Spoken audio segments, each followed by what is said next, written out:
Warahmatullahi wabarakatuh. Waalaikumsalam. Selamat datang Pak Irwan. Iya, sama-sama. Gimana kabar? Alhamdulillah baik. Kakak di sini gimana kabarnya? Baik, Kakak tuh baik. bapak nih ya, enak ya? Om. Oke, om gimana kabarnya? Enggak. Terserah. Gimana? Aku mau nanya nih kak, lebih menanyakan terhadap aliansi. Jadi kalau saya harus menilai teman-teman aliansi ya dari perspektif saya sendiri ya, sudut pandang bahwa keadaan di kita saat ini kan memang lagi nggak baik-baik aja. Banyak pengangguran, banyak kemiskinan, banyak ketimpangan sosial gitu.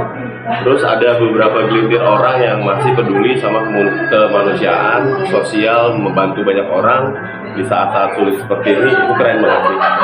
Keren banget gitu. Saran kak buat aliansi ke depannya ada nggak? Aliansi sih saya berharap lebih gencar lagi turun ke masyarakat gitu ya, supaya bisa mengetuk hati-hati orang yang memang dermawan. Jadi pemberian itu kan sebetulnya, amal ibadah itu sebetulnya pada saat kita sulit, kita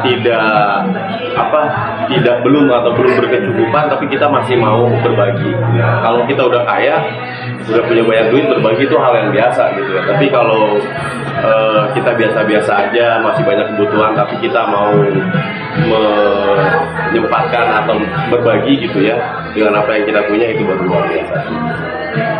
Kak, apa yang mau disampaikan untuk relawan, khususnya untuk relawan Tangsel? Untuk teman-teman relawan apapun lah itu ya, kan lagi banyak bencana, lagi banyak bencana sosial, bencana kemanusiaan, bencana alam gitu ya. Ya semoga dikuatkan aja, terus jaga sehat, terus semangatnya juga dijaga. Respect banget sama teman-teman perjuangannya, karena kalau saya sendiri juga belum tentu juga bisa seperti itu ya, walaupun tiap hari berantem dan lain-lain ya.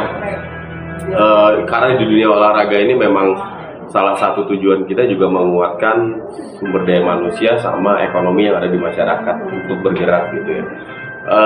Jadi kalau kita turun seperti teman-teman ya belum tentu juga bisa gitu. Jadi keren, respect, terus semangat terus.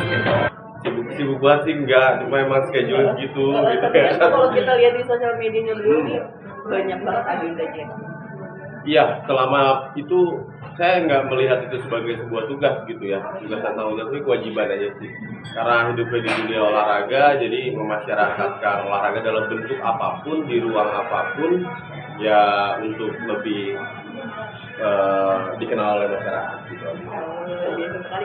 Aku tuh nggak pernah ngeliat dia istirahat, kayaknya setiap momen, setiap detiknya tuh selalu lagi posting. Sampai ini kak, ada yang tanya nih sama saya terkait kakak sering jadi MC, jadi moderator kan. Ada yang tanya kak, kalau moderator itu siapa sih? Idola, saya cuma punya satu idola, Nabi Muhammad. Itu udah penting banget.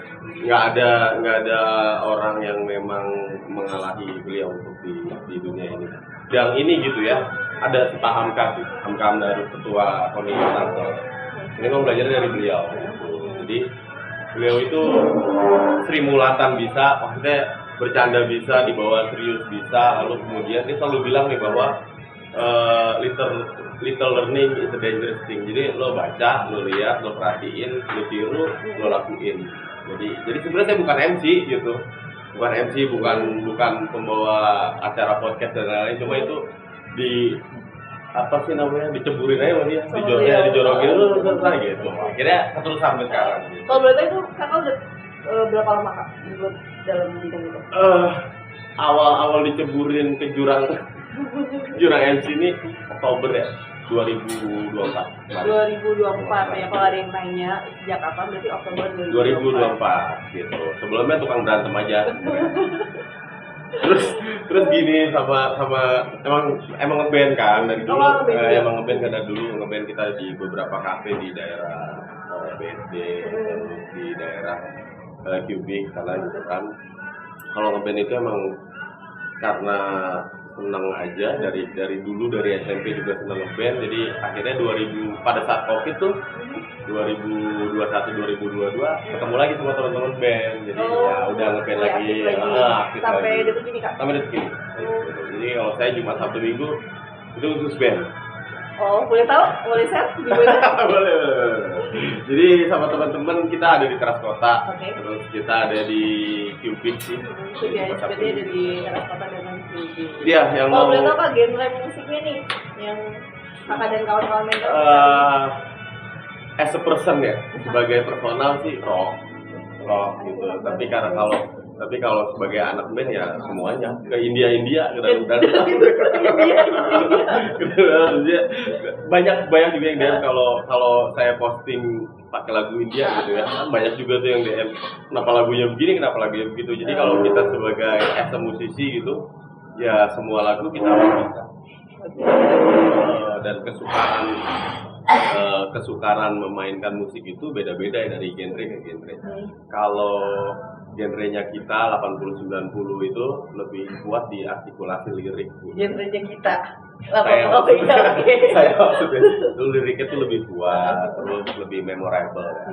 Lebih memorable tuh karena dulu kan media untuk dengerin musik cuma ada di radio atau kaset. Gitu. Kalau anak sekarang liriknya juga lumayan kuat, tapi aransemennya sih yang bagus-bagus. Sekarang udah ditopang sama teknologi kan, gitu. Cuma agak sayang masa berlaku dari sebuah lagu itu paling 3 bulan, 6 bulan gitu ya. Enggak selama kayak lagu-lagu jadi memorable gitu. Tapi ya so far keren.